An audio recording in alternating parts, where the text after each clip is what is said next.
Hey guys, it's Katie, and it's been like forever since I did a vlog. There were quite a few around like November, December, January, and now we're all the way in March, and I haven't made one since then because nothing much interesting has happened. But I just had a week break from school, and during that break I went to Egypt. I didn't really feel comfortable taking videos with commentary there, both because of the language barrier, because I just wanted to enjoy the experience for myself. And also just because, it was kind of like quiet there. Not that it was actually quiet, but like just at the sites, it was just, I would feel weird like running around with a camera talking somewhat loudly because of the wind and everything else in English when everyone else was speaking Arabic. So because of that, this is going to be more like commentary on top of a slideshow because I did take tons of pictures everywhere I could. So, first off, we started at the pyramids of Giza. We spent most of our time at the pyramids of Giza, so that's not very descriptive. But anyway, so we went to right around Giza, so we weren't like, I don't know, in the south of Egypt or something. We were like with the pyramids, obviously, tourists, yes. So anyway, we started off at the pyramids of Giza. We started with the pyramid of Khufu. It's the biggest one there. It's really, really beautiful. It used to have a golden top on the top of it, and that got stolen. Shocking. So now it's kind of unfinished and not terribly pointy at the top, but that's alright. And we actually got to climb up on to this pyramid, which was so cool. It was one of my actually favorite parts of the whole trip, and it was like the first thing we did, but but it was really cool because I was like thinking like we'd be like behind fences and like all this, but we were just like, oh yeah, like let's just climb up the staircase onto the pyramid. That's like this super special thing. And they're just like, oh yeah, you can go on it. That's cool. And one thing I also wanted to note, the sky there was so beautiful our whole trip. Not a cloud to be seen, bright blue, which made such a beautiful contrast with the like yellow colors of the pyramids, and obviously the like golden sand as well. So we got to walk all around that pyramid.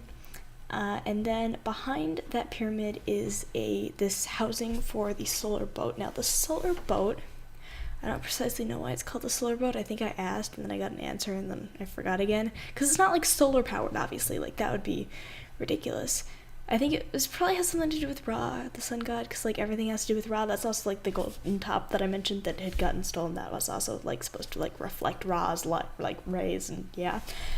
But anyway, you couldn't take any pictures inside, single tier, but I have this picture of the actual structure of this boat. But anyway, this boat was found in a pit that's right there. It's like the structure encloses this pit, and all the pieces were found in it. And first I'm assuming it was maybe for this Khufu dude that has like the biggest pyramid there, but I don't entirely remember.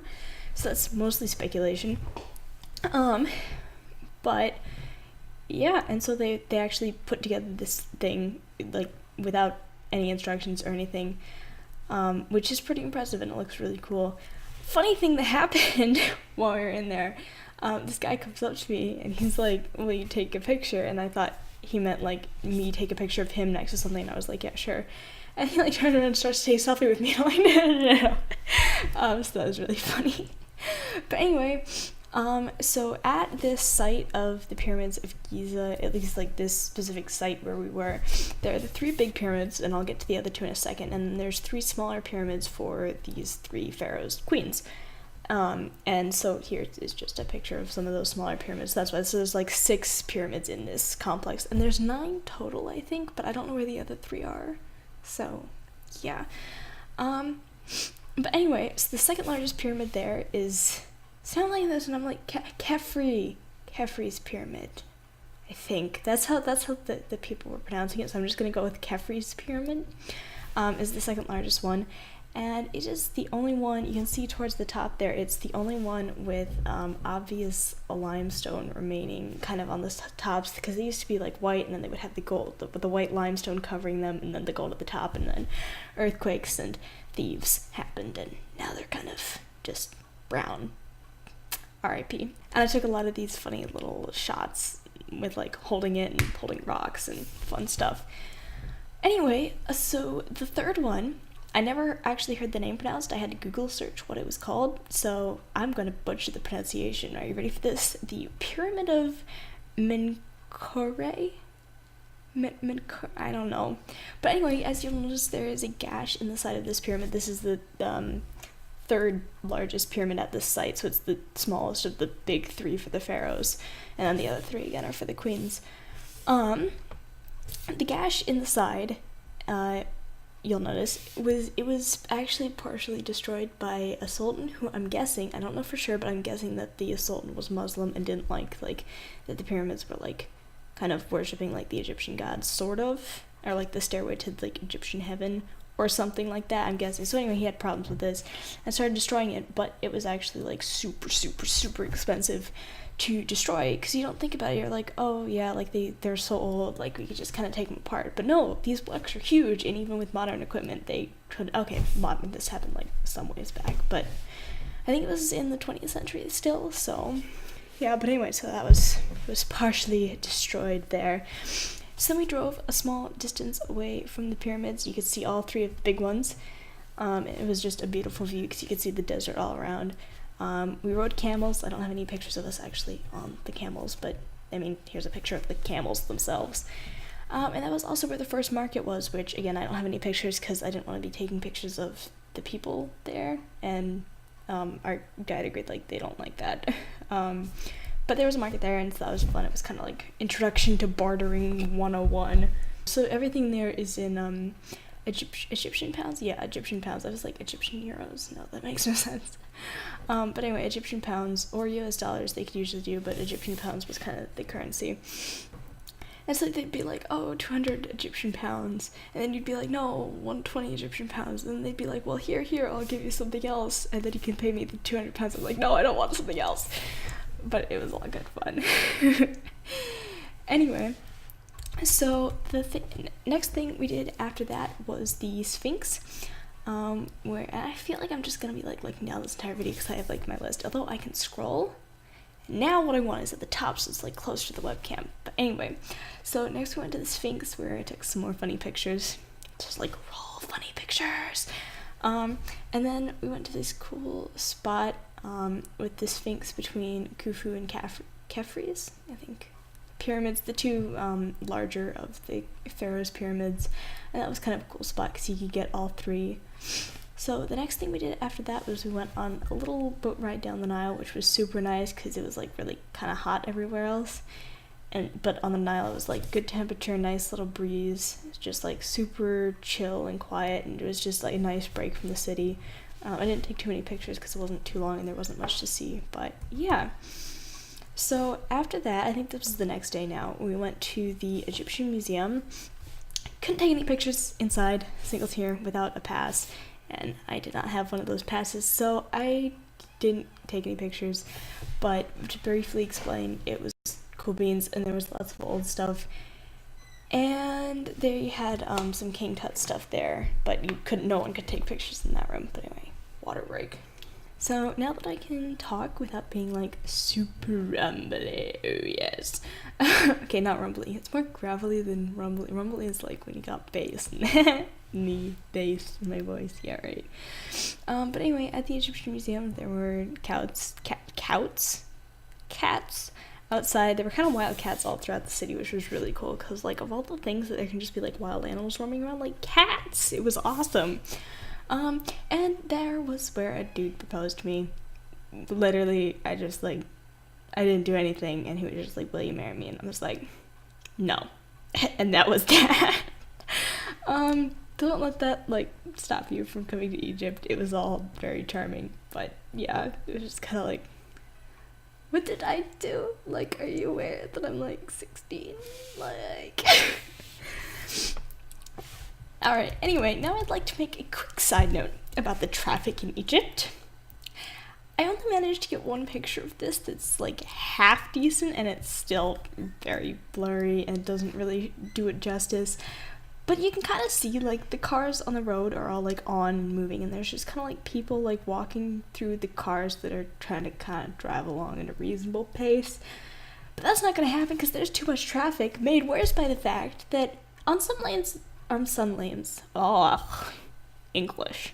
On some roads, there are painted lanes. Not on all of them. Some roads just don't have lanes. but no one uses the lanes either way, so it doesn't even matter. Like, our guides were fabulous. Like, I'm not like calling them out or anything. Like, everyone did this. But our guide, I looked up and I saw him like driving. This was like the first day, maybe when we were like driving from the airport to our hotel, and he's like driving on top of the dashed line. Like, the dashed line is here, like, and then like the two wheels of the car like here. And so I'm like, oh, that's interesting. In Egypt, they must drive like on top of the lines, not in between them. And then I realized that no, that's not how it works. Because I saw some cars like kind of, and I was like, okay, well, that's not how it works. And I was like, oh, he must have been changing lanes. And I looked up and he's still just like straddling the line. And I'm just like, and then I look ahead of us and I realize no one's in a lane. There's just kind of, it's a little like a moving parking lot, but it's not like organized at all. And then of course there's so the cars like kind of get by, and then the motorcycles are just like wheezing in between everyone, but there's no lane, so it's not like they can just like go up like a lane marker like kind of in the US. Like, that does happen with motorcycles in the US where they'll like kind of cut between cars. But no, this is just like and they're just kind of like, and everyone honks their horns at everyone for any reason. Then we went to the second market / I think it technically could be called a bazaar, this one, because the first one was just like a little marketplace, this like pyramid place, but this one was like an actual market type bazaar dealio. There were more cats. I again didn't take very many pictures, but it was just kind of more bartering, looking at shops, funny stuff. This is another little brief side tour. This just cracks me up. These are advertisements on the side of this one bridge that we stopped on. I don't know if you can get a decent look at traffic. I think there's not enough cars on the road for you to really get a sense of the traffic, but Arabic Snickers, it cracked me up, so I had to put that in there. And I did actually see some like in person, and I was like, I can only get one just because they're Arabic, but I decided against it. Anyway, so one of the last big things we did was the step pyramid at Saqqara. Okay.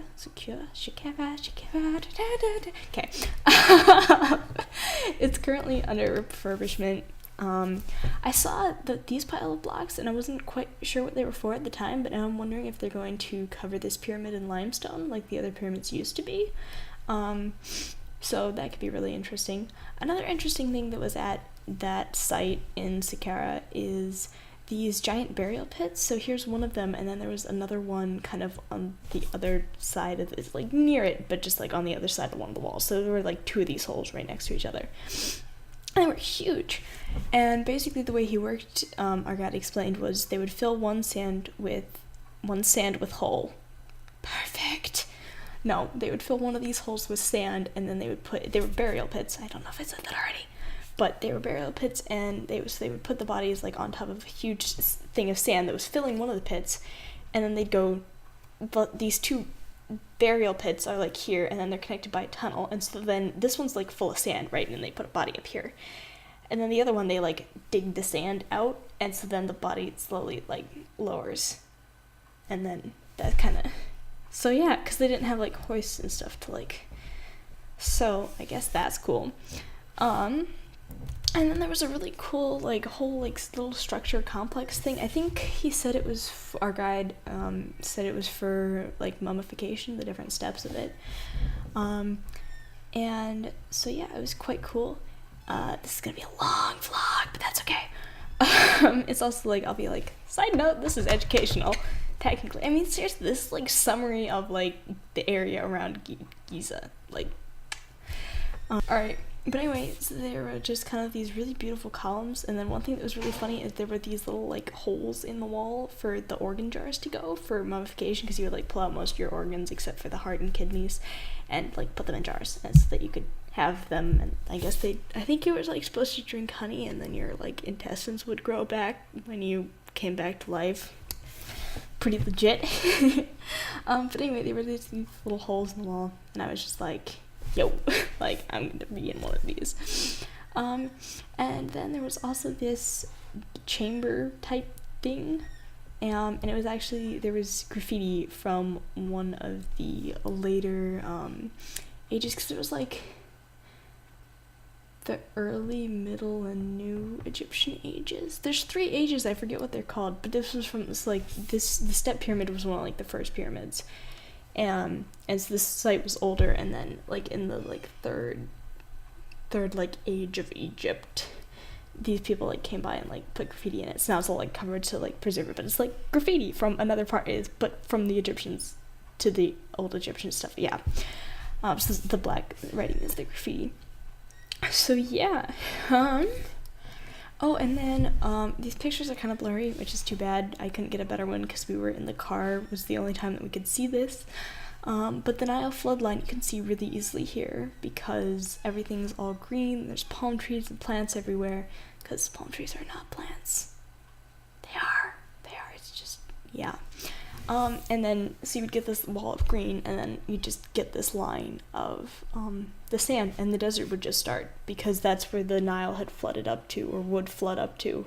I guess does flood up to, because the trees and stuff are still alive. And after that, it's just desert, and it's like, okay, so it kind of looks like a little oasis thing. So one of the final things we did was see a night show at the pyramids, where they just kind of like light them up and like kind of explain a little bit about them. I don't have any pictures because my camera was not good enough to actually capture anything that was going on. It just looked black the whole time. But I did get some cool pictures of these signs that are cool. So, and then finally, I took some pictures out the hotel window. I was on the little balcony, and I took some pictures just to kind of show you a little bit at night. And then random bonus picture. I was flying home. And it's not Egypt, and it's blurry, but it's still cool. This awesome picture of the veins of a random city that we were flying over. I think I knew what city it was at the time, but now I don't remember, so yeah. But anyway, I hope you guys have enjoyed. That was like a little whirlwind tour of Egypt, 2 days and 19 minutes or whatever. Anyway, I hope you guys have enjoyed, and I will see you all later. Hopefully not as much later as this one, but So anyway, bye!